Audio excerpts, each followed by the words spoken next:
연휴는 끝났습니다만 아직도 양심이 연휴인 분들 계십니다. 김유진 아나운서. 그렇습니다. 그리고 연휴가 끝나고 나니까 지도엔 나타나지도 않는 거대한 산이 하나 생겼다고 하는데요. 영상으로 만나보시죠. 하얗고 거대한 산 하나, 바로 스티로폼 산입니다. 어머. 이게 바로 지난 연휴 직후에 수거된 양인데요.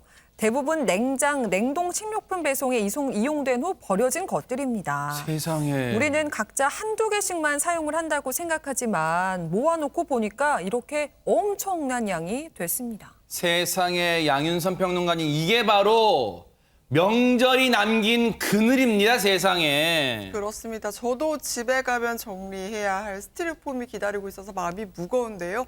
공감하시는 분들 많으실 맞아요. 겁니다.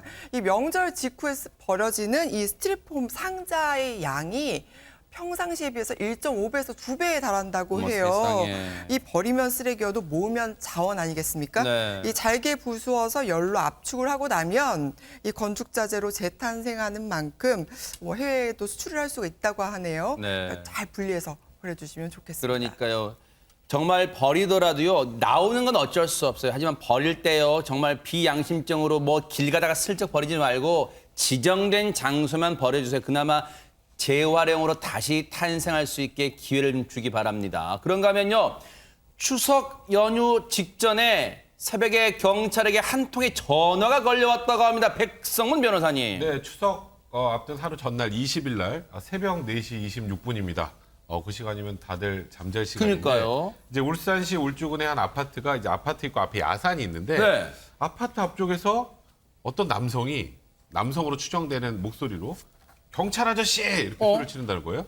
근데 보면 사람은 없어요. 그러니까 이게 제가 보기에 뭔가 좀 겁나기도 하고. 그렇죠. 또 경찰 아저씨를 찾는다는 게 뭔가 범죄와 관련이 있을 수도 있잖아요. 아, 맞아요. 그래서 신고를 하게 됩니다. 야, 뭔가 지금 경찰을 부른다는 건, 그것도 경찰 아저씨 부른다는 건 글쎄요, 다급한 신호일 수 있잖아요, 최정화 기자님. 그렇습니다. 그렇기 때문에 이 당시 신고 전화 내용과 함께 출동했던 영상이 있는데요. 함께 보시죠. 경찰 아저씨를 부르는 소리가 들려요? 네네, 경찰 아저씨라고 소리를 질러요. 어제부터 이 시간. 네, 신고 전화를 받고 현장으로 신속하게 출동하는 경찰의 모습이 보여지고 있습니다. 네. 신고자가 소리를 들었다는 곳에 가보지만요. 아무런 인기척이 느껴지지 않았다라고 하는데요. 네. 그래도 긴장을 늦추지 않고 주변을 탐색하던 경찰, 바로 그때예요. 네. 바로 그때입니다. 들려오는 소리가 하나 있는데 들리시나요? 설마 닭 울음소리였을까요? 자세히 들어보니까 경찰 아저씨라고 부를 때 이 톤과 비슷하긴 한 것 같아요. 자세히 살펴보니까 이렇게 닭장이 있었다고 합니다. 사건. 아니, 바짝 긴장했잖아요. 그런데 세상에, 오윤성 교수는 예전에 성진우 씨 노래를 듣고 닭고기 아줌마 그 노래 틀어주세요 했던 거 기억나세요 혹시? 다 포기하지 마, 이걸 닭고기 아줌마라고 들었다는 거예요. 근데 이걸, 이 닭 울음소리를 경찰 아저씨라고 듣는다고요, 세상에? 글쎄요, 이제 갔는데 닭이 아니고 앵무새라 그러면 좀 이해를 하겠는데요. 네. 닭이니까 혹시 뭐 그렇다 하더라도 저 닭 가족 사이에서 네. 그 암탉에 의해서 수탉이 어떤 가정 폭력을 당한 것이 아닌가. 그래서 경찰 아저씨를 저렇게 소리 높여서 부른 것은 아닌가 이렇게 생각을 해봅니다. 아주 재밌네요. 아니 근데 진짜 저 소리를 착각할 수 있다고요? 경찰 얘기 들어보시고 이어가 보도록 하겠습니다. 처음에는 뭐 어떤 되게 위험한 신고인 줄 알고 되게 긴장하면서 갔는데 닭 울음소리라고 밝혀져서 되게 좀 안심이 됐고 신고자도 미안하다고 하니까 되게 해프닝으로 끝난 것 같아서 마음이 놓입니다. 그러니까요. 경찰 얘기처럼요. 그나마 해프닝으로 끝나서 다행입니다. 순간 가슴 철렁했는데요. 그런가 하면 이런 열풍이 불고 있다는 게 참 반가운 소식 같습니다. 김유진 아나운서. 네, 아프리카 케냐의 어느 빈민가에서 때 아닌 태권도 열풍이 불고 있다고 하는데요. 그 모습 영상으로 보여드리겠습니다. 좁은 골목길 한켠 할머니들이 지금 태권도 수업을 위해서 모여 있습니다. 이야. 수업에는 이렇게 발차기 시범부터 대련까지 다양한 훈련이 포함이 되어 있는데요.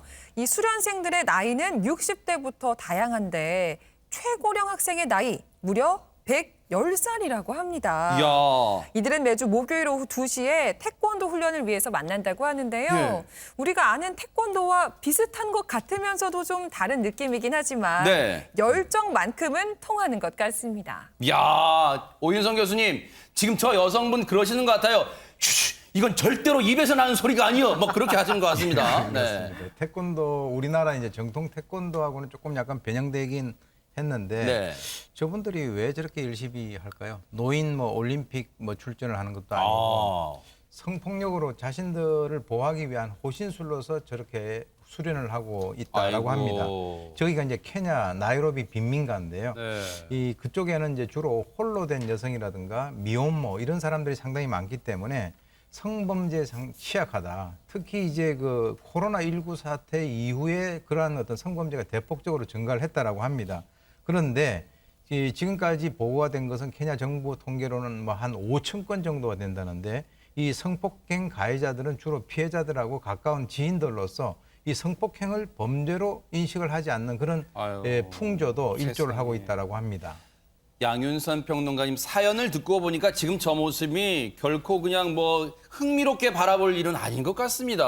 그렇습니다. 이게 심지어 케냐에서는요, 이 나이 든 여성이 에이즈에 걸리지 않았다라는 잘못된 믿음 때문에 성폭력 이 희생양이 더 표적이 되는 경우가 많다고 아이고, 합니다. 세상에. 이 태권도설 강사이자 팀 리더를 맡고 있는 아까 영상에서 보셨습니다. 파란 치마 입은 여성 보셨죠? 네. 그 60세에 해당하는 여성은 그래요? 공격하는 자는 반드시 물리칠 필요는 없다. 음. 다만 방어를 하기 위해서 최선을 다할 뿐이다라고 답을 하기도 했습니다.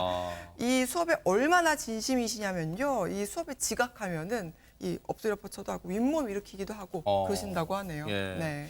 정말로 무도인의 정신도 갖고 계시잖아요. 남을 공격하기 위함이나 자신을 방어하기 위한 수단으로 지금 태권도 수련에 열중이신 거예요. 자, 관련 얘기 들어보시고요. 이어가 보도록 하겠습니다. Na niwe nikijua ya kwamba kuna kitu niko naye hii kitu siwezi kuacha hii kwa sababu hata macho anaweza kuchoma wewe ha? Ukiangalia hivi unaona ati mimi nakaa kama mjinga haka kama mama kama mzee nikajinga, lakini taona wewe mimi. Kwa hivyo sasa hii kufundishwa ile vile tumefundishwa hapa, tumefundishwa vizuri sana na kuambiwa wacha uoga. 사연 듣고 보니까 참 마음이 아려와요. 전 세계 어디든요, 여성이 안심하고 살 수 있는 사회가 꼭 왔으면 하는 바람입니다. 그런가 하면 이 나라에서도 이색 광경이 펼쳐졌다면서요, 백성원 변호사님. 저도 처음 알았는데요. 지난 22일이 세계 코뿔소의 날이었다고 합니다. 아, 그래요? 저도 처음 알았습니다. 어허. 근데 인도 주정부에서 아주 특별한 행사를 준비했다고 하는데요. 영상을 통해서 한번 만나보시죠. 네, 코뿔소 최대 서식지인 인도 아삼주의 한 국립공원 인근 마을입니다. 행사위원들 분주하게 지금 보시는 것처럼 무언가를 옮기고 있고 굉장히 바쁜 모습인데요. 네. 저 얼핏 보면 좀 모자예요? 돌같죠? 네, 모자인가요? 이 정체가 뭘까요? 그리고 이걸 모두 불태우는데요. 바로 코뿔소의 뿔입니다. 어머! 네, 이날 코뿔소 뿔 2,500개를 태우는 행사가 열렸는데요. 행사위원들은 정부가 보관하던 코뿔소 뿔을 틀에다가 층층이 저렇게 쌓아 올린 뒤에 불태웠는데요. 도대체 이 뿔들을 왜 불태울까요? 그러니까요, 세상에 저 코뿔소 뿔들이 있다는 것은 혹시 코뿔소가 희생을 당했을까요? 왜 그런지 이유 한번 들어보시고 이어가 보도록 하겠습니다. You cannot earn revenue by selling kidney of a human being. The same way you cannot earn revenue by killing this important part of a rhino's body or rhino's physical body structure. So this important message we are sending.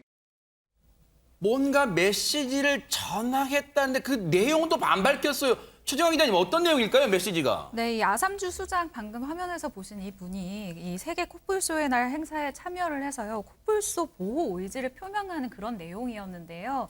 일단 이 코뿔소 뿔의 거래는 지난 1977년도부터 금지가 됐습니다. 아, 그래요? 그런 이유가 일단은 멸종위기에 처한 야생 동식물의 국제 거래에 관한 협약에 따라서 금지가 된 것인데요. 그럼에도 불구하고 지난해 이 아삼주에서만 2마리의 코뿔소가 희생이 됐다고 합니다. 어허. 밀렵을 당했다라는 것인데요. 네. 이 코뿔소의 뿔을 도대체 어디에서 쓰냐라고 이 궁금증이 드실 텐데 네. 중국을 포함해서 베트남 등 동남아시아에서 고가의 약재로 팔리고 아유. 있다고 합니다. 이 네. 뿔 하나가 500만 루피, 항문 하나로 약 8천만 원이라는 아유. 굉장한 고가에 팔리고 있다고 하는데 네. 왜 팔릴까요? 이 뿔이 체음제라던가 아니면 정력제로 사용이 아유. 가능하다라고 잘못된 믿음이 있기 때문에 이렇게 암시장에서 거래가 되고 있다고 합니다. 네. 그렇기 때문에 이 수장이 이렇게 이야기를 했는데요. 2가지 총 메시지를 정했어요. 일단 가장 좋은 코뿔소 뿔은 살아있는 코뿔소에게 달려있는 것이 가장 좋은 코뿔소 뿔이다라는 그러겠죠. 것 첫 번째 하나고요. 두 네. 번째는 일단 이 코뿔소 뿔이 제가 방금 말씀드린 것처럼 어떤 의료적 가치가 없다는 겁니다. 그렇기 때문에 오직 아삼주에서는 살아있는 코뿔소의 뿔만을 보존하고 싶어 한다는 것이다 라고 2가지 메시지를 전했는데요. 네. 아까 소각을 했는데 이 중에 94개의 이 코뿔소 뿔은 보존 목적으로 소각 대상에서 제외가 됐다고 네. 합니다. 어디 비단 코뿔소의 뿔뿐이겠습니까? 여러분 아시는 것처럼 코끼리의 상아 이런 것도 정말 인간의 몹쓸 탐욕이 빚어놓은 그래서 동물들이 정말 전 세계적으로 희생되고 있는 지금의 현실이 너무너무 안타깝습니다. 인간들이 정말 반성해야 될 것 같아요. 자, 그런가 하면 여러분 매달 보면 무슨 14일쯤 되면 뭐 화이트데이다, 발렌타인데이다, 무슨 데이다. 그런 거 있잖아요. 14일 되면. 그런데 오늘이 24일이잖아요. 근데 김유진 아나운서 24일도 무슨 데이가 있다면서요? 맞습니다. 오늘은 세계 고릴라의 날입니다. 이 날에 그래요? 맞아서 네. 국내에서 서부 로렌드 고릴라를 유일하게 보유하고 있는 서울대공원 측이 고릴라 커플의 일상을 공개했는데요. 그 모습 영상으로 만나보시죠. 고릴라 현상이 즐거운 시간을 보내고 있습니다. 이름은 고리나와 우지지라고 하는데 16살 차이 나는 연상연하 커플이라고 합니다. 44살의 암컷 고리나는 꾸미기에 빠진 모습인데요. 직접 칡랑구를 엮어서 목걸이를, 또 양파 망의 끈을 활용해서 머리띠를 만들기도 했습니다. 네. 반면에 28살 수컷 우지지는 겁이 많고 또 차원이 다른 식탐을 자랑한다고 하는데요. 네. 또 고릴라가 사람과 가장 비슷한 동물이란 말도 있잖아요. 네. 때문에 사육사들은 지능 지수가 높은 고릴라가 손을 쓰거나 두뇌를 활용할 수 있도록 상자 속에 열매와 나뭇잎 등을 넣어서 제공하기도 한다고 합니다. 저 덩치가 겁이 많다고요, 세상에. 잘 이해는 안 됩니다만 세계 고릴라의 날을 맞아 이 공원 측에서 영상을 공개했는데요. 얘기 들어보시고 이어가 보도록 하겠습니다. 고릴라 보호 캠페인도 알리고 보존 프로젝트와 번식을 도모하는 프로그램 협약 체결로 고릴라의 보호와 보존을 위해서 이렇게 노력하고 있습니다. 사실 이 영상을 못 봤다면 최정아 기자님 아마 시청자분들도 세계 고릴라의 날이 있다는 거 아마 모르셨을 것 같아요. 네, 그렇습니다. 1967년 9월 24일에요. 동물학자 다이앤 포시가 멸종위기에 처한 루안다 고릴라를 보존을 하기 위해서 연구를 하기 위해서 연구센터를 설립을 한 날을 기념해서 세계 고릴라의 날이 선정이 된 건데요. 네. 사실 이 고릴라, 무섭게 생긴 고릴라지만 그렇지 않다고 하고요. 또 이 밀렵과 서식지 파괴를 통해서 해마다 야생 개체수가 눈에 띄게 줄어들고 아이고. 있다고 해요. 이 멸종위기에 놓아져 있기 때문에 사회적으로 보호를 하기 위해서 이런 날을 만들었다고 하고요. 네. 우리나라에서도 방금 전에 영상으로 보셨다시피 이 서울대공원에서 2012년도부터 영국의 한 재단과 함께 프로젝트를 지원하면서 개체수를 늘리기 위해서 굉장히 노력을 하고 있는 나라이기도 합니다. 그렇군요. 멸종 위기에 처한 고릴라를 보호하기 위해서는요. 뭐니 해도 우리의 사랑과 관심이 제일 필요할 것 같습니다. 그런가 하면 이번에도 뭔가를 구하기에 나선 사연이라고 합니다. 양윤선 평론가님. 네, 미국 캘리포니아주입니다. 세코이아 국립공원에서 최근 발생한 산불 때문에 이것들을 보호하기 위해서 나섰다고 하는데요. 네. 영상으로 설명을 드리겠습니다. 이달 초입니다. 아이고. 미국 캘리포니아주 세코이아 국립공원 일대에 무려 130회가 넘는 벼락이 치면서 발생한 화재로 산림지대가 38제곱킬로미터나 불에 타는 안타까운 일이 있었는데요. 세상에 벼락으로 저렇게 큰 불도 나네요. 그렇습니다. 네. 그 대대적인 화재 진압에 애썼지만 쉽게 잡히지 않는 불로 이미 거목들이 많이 쓰러졌습니다. 아이고. 이 국립공원에는요, 수령이 2000년에서 3000년이나 된 고대 거목 수천 그루가 있는데요. 대박 사건. 네, 공원관리국과 소방당국이 이 거목들을 보호하기 위해서 특별한 조치를 취하고 있는 중입니다. 네. 이 세코이아 국립공원의 명물, 세계에서 가장 거대한 나무, 제너럴 셔먼을 비롯해서 거대 세코이아 거목들을 화염에 강한 방화 담요로 돌려놓는 작업에 힘쓰고 있다고 합니다. 세상에 20년, 30년도 나무의 나이, 수령이 저 정도만 돼도 대단한데 200년, 300년도 아니 2000년, 3000년 된 나무들이 지금 화재로 지금 안타깝게 없어지고 있어요. 그런데 오윤성 교수님 앞서 저 보면 그냥 은박지 같이 보이는데 저게 나무를 보호하나 봐요. 저게 이제 그 방염복으로 알려져 있습니다. 아. 왜 그러냐면 저 지금 좀 전에 말씀하셨지만 일단 불이 나고 난 뒤에 공원관리국에서는 이제 그 긴급 이쪽 공원을 갖다가 폐쇄를 하고요. 네. 대비 태세로 전환을 한 그 일환으로서 저렇게 조치를 했는데 지금 이제 방염복을 입은 저 제너럴 셔먼이라고 하는 저 나무가요. 네. 수령이 2,500년이라고. 어머 세상에. 그리고 이제 높이가 84m니까 아파트로 치면 한 25층 정도 되고요. 네. 둘레가 31m, 무게가 1,385톤까지 나간다라고 하니까 네. 세계에서 가장 부피가 크고 무거운 나무로 알려져 있는데 네. 이번에 이제 저렇게 뭐 어떤 산불이 나가지고 저런 나무들이 타는 것은 정말 그 우리 인류로서도 손실이죠. 그러니까. 그래서 이제 산불 피해를 막기 위해서 저기에다가 산불로 열기가 뿜어 나온다 하더라도 아주 오래 견디기는 힘들고 단시간은 견딜 수 있도록 저렇게 알루미늄으로 만든 방염복을 지금 나무에다가 둘러쳤습니다. 그렇군요. 세상에. 키워내는 건 오랜 세월이 걸리지만 정말 사라지는 건 한순간이에요. 정말 우리가 잘 보존해야겠습니다. 그런가 하면요. 뭐 7대 불가사의 뭐 그런 표현 쓰잖아요. 미스터리한 일. 그런데 오랫동안 감춰졌던 수수께끼가 풀렸다고 합니다. 김유진 아나운서. 그렇습니다. 한 탐사팀이 예멘의 사막 한가운데 있는 미스터리한 우물, 일명 지옥의 동굴 내부 진입에 성공한 건데요. 과연 어떤 비밀을 품고 있었을지 영상을 통해서 확인해 보시죠. 이 거대한 구멍은 예멘의 바르호우트 우물이라고 하는 곳인데요. 이 우물 안에서 나는 원인 모를 악취 탓에 악마를 가두기 위한 감옥이다. 이곳에 들어가면 머리가 잘린다는 등의 미신으로 현지 주민들도 방문을 꺼리던 곳입니다. 와우.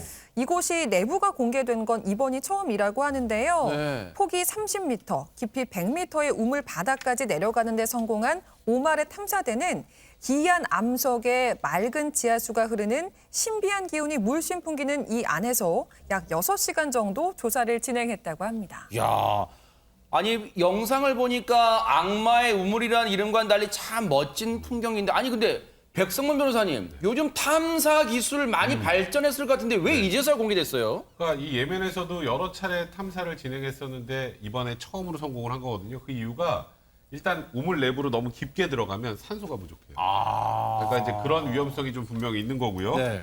그래서 그것 때문에 우물 내부를 근접 촬영하려고 여러 영상 제작자들이 해보려고 했지만 그게 잘 안 됐던 거고요. 또 하나는 네. 과거 탐사대원들이 이 우물이 한 50에서 60m 정도까지 도달을 했는데 악취가 갑자기 너무 심하게 나고 그리고 무언가가 있었다고 해요. 어이구. 근데 그러다 보니까 위험할 것 같다는 생각에 이제 탐사를 중단했던 거고 이번에서야 드디어 저 동굴의 끝을 본 것 같습니다. 자, 이렇게 이제 어렵게 들어갔단 말이에요, 오윤성 교수. 갔더니 정말 신비로운 것들은 있었을까요?